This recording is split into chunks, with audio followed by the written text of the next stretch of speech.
In this video, we're going to show you a very effective low ACOS PPC strategy to show you how you can run your campaigns in the most efficient way possible. So let's get into the video.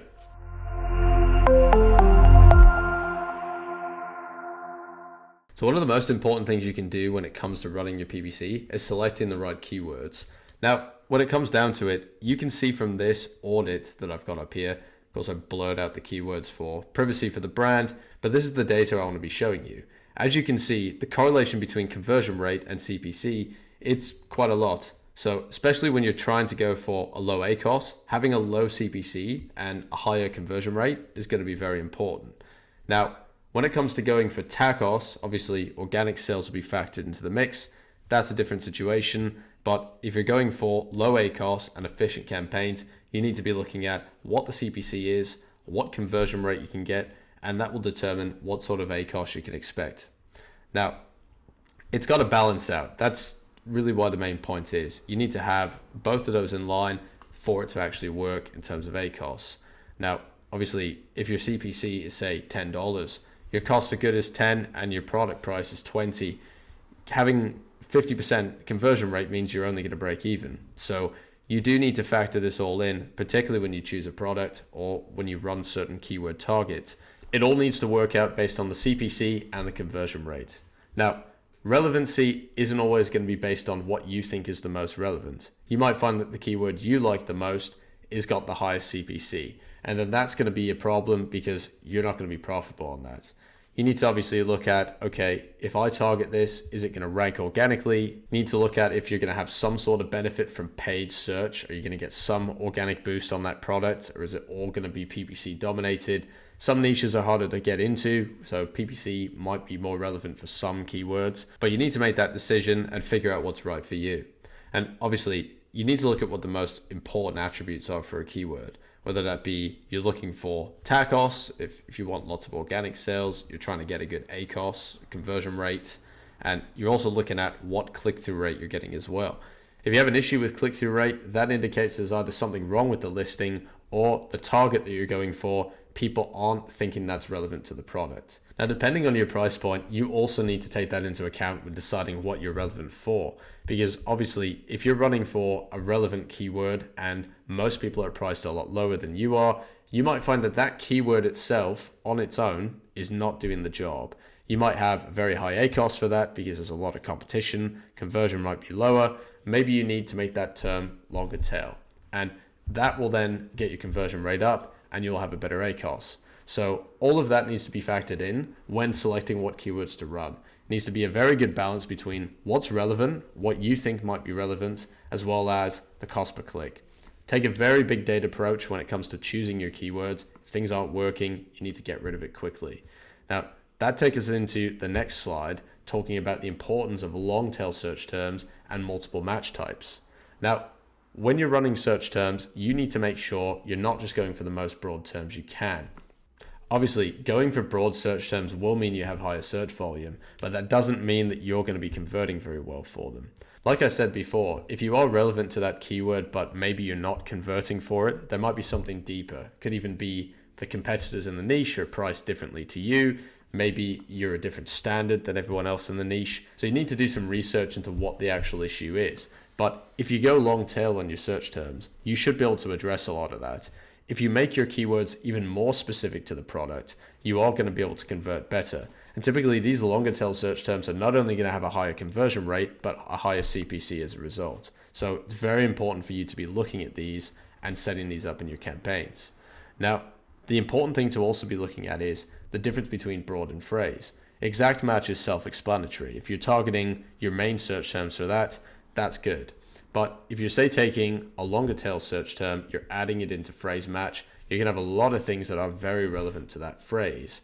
Broad match on its own, you can get things with modified broad that are relevant, but typically you're going to be a lot more specific with phrase. So if you have things that are longer tail or even broad, you might find running it as a phrase match and running these discovery campaigns make a difference.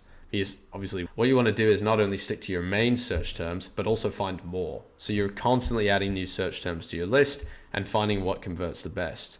And it's very important when you do this to make sure your campaigns are structured efficiently. So use a proper naming structure. Having your campaigns in a way that you can identify means you can optimize them better. And obviously we're going to get into how to optimize these campaigns down the line. But if you do want our naming structure, feel free and scan that QR code on screen now. Pause the video and scan it, because that will give you our naming structure as well as a bunch of other free resources that we'll share with you. So if you don't have that copy, recommend you get it. Now, next, importantly, you want to be looking at negative keyword optimization, and it's figuring out which keywords to negate. That's where a lot of people get stuck.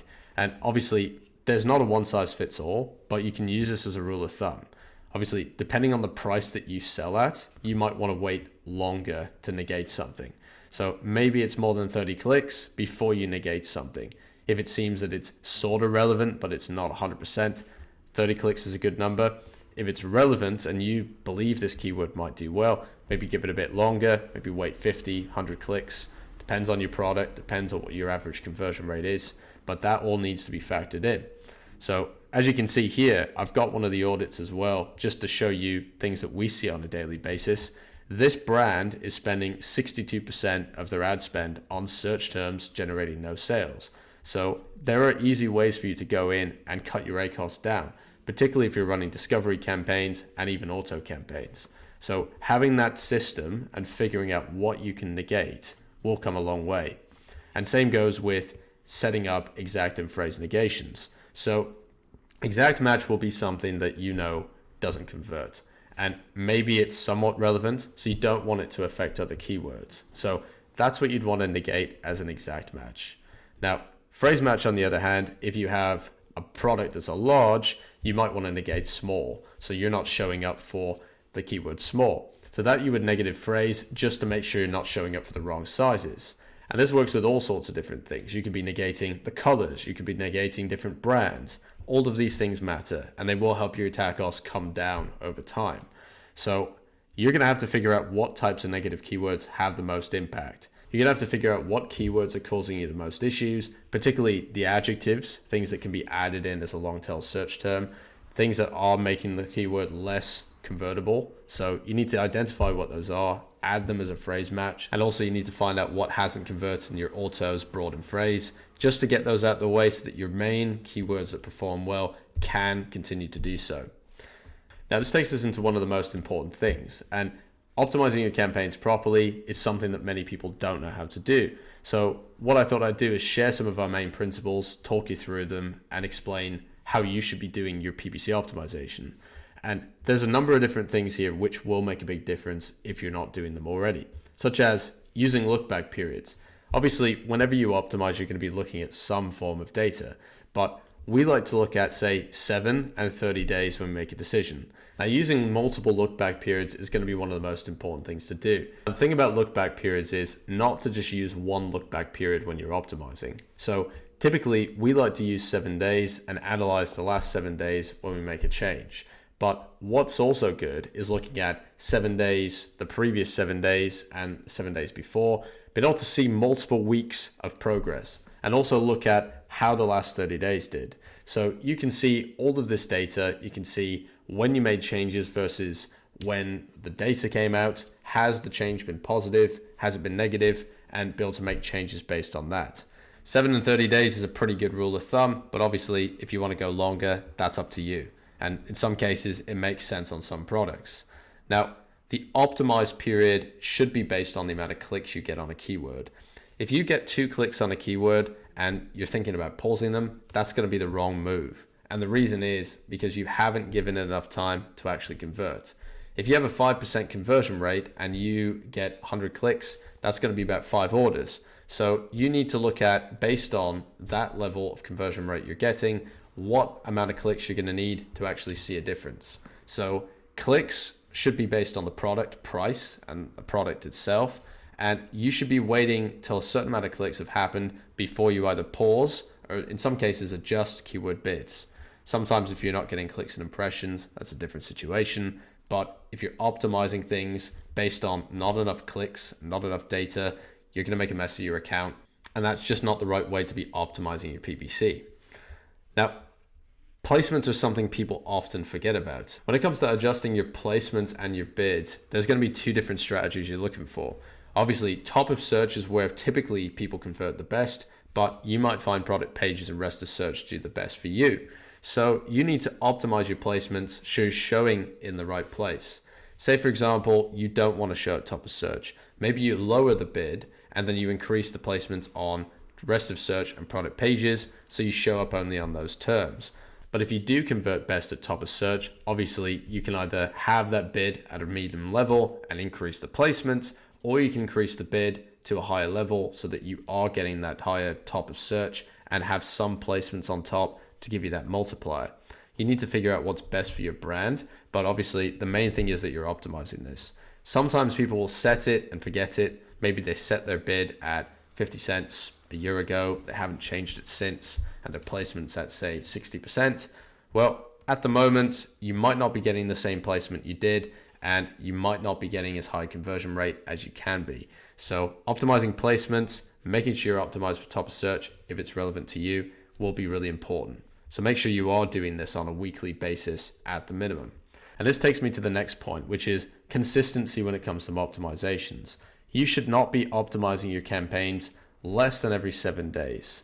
You should be doing it every 7 days minimum just to make sure that you're on track. You don't want to overdo it. Over optimizing is definitely a thing, but 7 days gives you a good average of the week, so you can make some decisions based on that and test new data based on the new bids. Bids are something that need to be changed pretty much every week, and if you're not optimizing your bids weekly, you potentially could be showing in the wrong placements, or you might not be getting clicks and impressions on a particular keyword. Sometimes you'll find that keywords stop performing well once the bid is too low that you're giving compared to the market price. So you need to be looking at this regularly and making sure you don't slip down. And this brings into the final point, which is arguably one of the most important, is keep segmenting things out. If you have keywords in phrase, broad, auto that are doing well, segment them out into exact match, or even put them in their own campaign and put more budget on them. And the reason for this is, if you have them in a campaign like phrase, you have no control of whether that keyword is going to be targeted or not.